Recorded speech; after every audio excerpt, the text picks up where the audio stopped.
I go to sleep at night and I picture him liking my stuff on Facebook, and I just feel violated and hurt.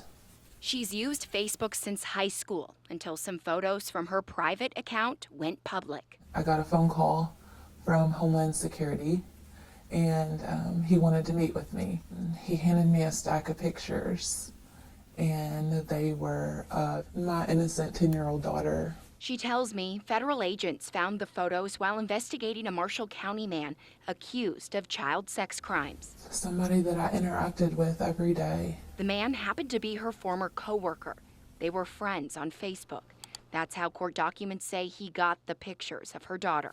And it was just everyday pictures, like at her father-daughter dance, swimming, Halloween pictures, our trip to Nashville. Federal investigators told her the man was using the Kik Messenger app to share the photos with other potential child predators. He had been talking about her on the internet, sexual things that he wanted to do, and that he had an obsession for her.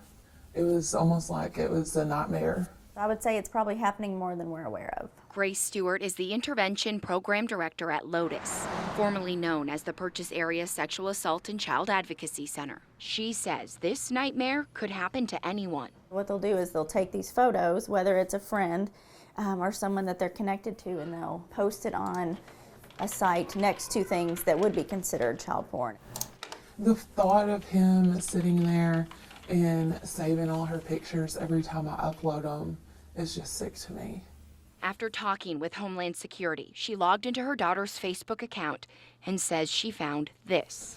He started waving at her in Messenger.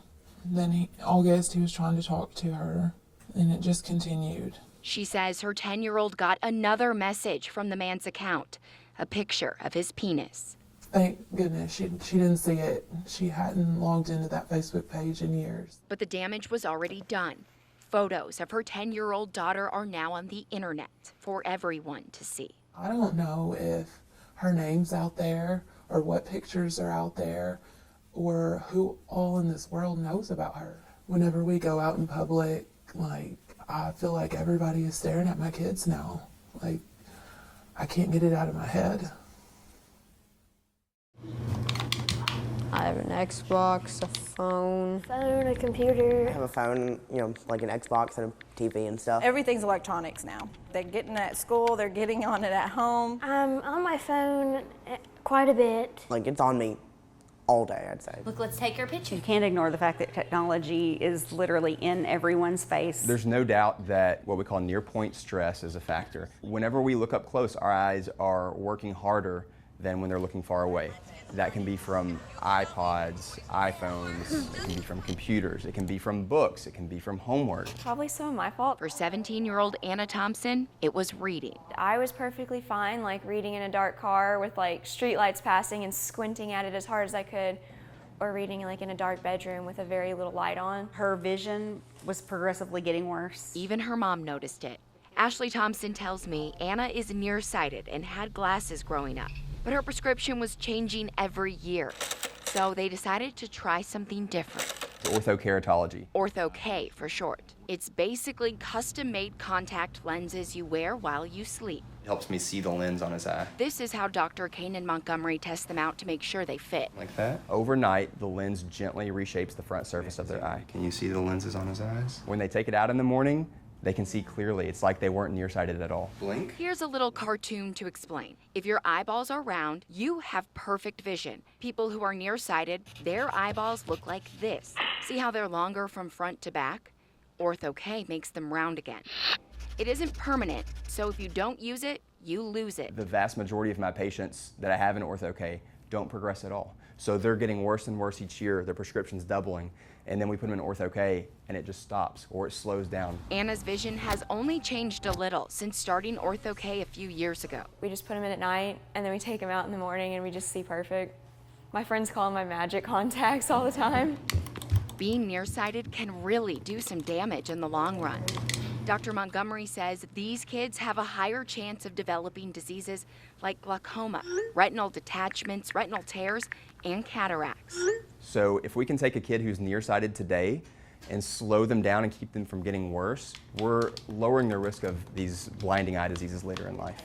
Dr. Montgomery says our digital devices are also causing kids to spend more time indoors.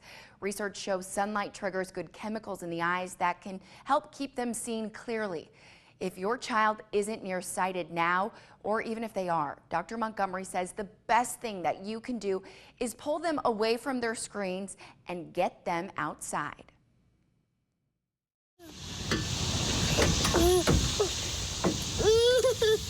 He was 2 years old, very delayed, no therapies at that time. Xander has Down syndrome. He was living in foster care when Amanda Smith met him. And fell in love with him at first sight. I knew right off the bat when I seen him, God placed him in my path. It's not often you hear of a single mother adopting a special needs child. When it came down to the final decision, only one other person's opinion mattered to Amanda. This guy's. You know, Alex, he was part of the decision. You know, we sit down and talked about it. You know, he had to be 100% sure too. It wasn't just about me wanting to take this child on. Alex had to decide too. Now, Alex is a big brother, a role that comes naturally. Something else Alex is good at? We'll keep on recording. Taking video. So, you got to do it like this. And like that, he was off with my GoPro camera. Sandy, you want to go down the slide? It's typical, normal, everyday brotherly love. Turns out when mom's not looking, You don't face first. Xander's a bit of a daredevil. But there's still that soft side. Did you see my hugs? That's Tommy Robb, director of TLC of Southern Illinois. I mean, those little warm arms, you imagine what that felt like when he wrapped around me. And he was whispering in my ear. I said, boo. And he said, boo, boo, boo, boo. You know, that feels good. Feels good. It also means he's going to start talking, too. And it's not wishful thinking. For years, I've seen Xanders. And I know that with the right amount of stimulation, I know where they're going to be. Xander's going to talk. He really is. Just look at his progress so far. Before therapy, Xander could barely sit up. Now he's going down slides and then climbing back up them. You can do it. Pretty soon, he'll be riding this tricycle on his own. You know, a bike like that, you just look at it and, it's a tricycle. That sucker costs $750. That adaptive equipment is not cheap. But it's needed, so TLC made it happen. There's all kinds of gadgets hanging off of it. To Xander, it's a toy, freedom on 3 wheels.